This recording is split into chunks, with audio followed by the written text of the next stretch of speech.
welcome to another video from your friends here at ASPE and Professional Data Management. In this demo, we will show you how to download Eclipse Oxygen on Windows 10.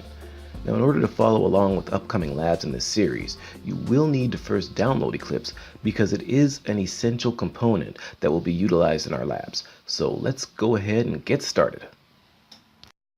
So first things first, let's navigate to the Eclipse download page. Links are in the description.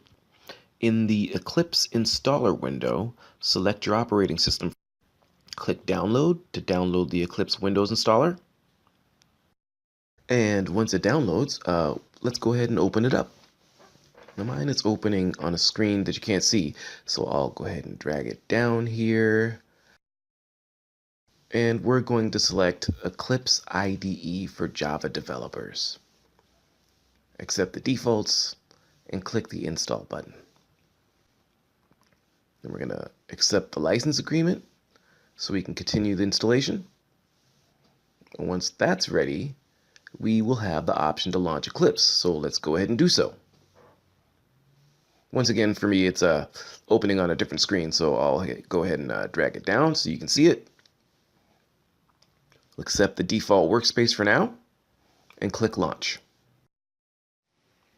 One last time, I'm going to go ahead and drag this down for you.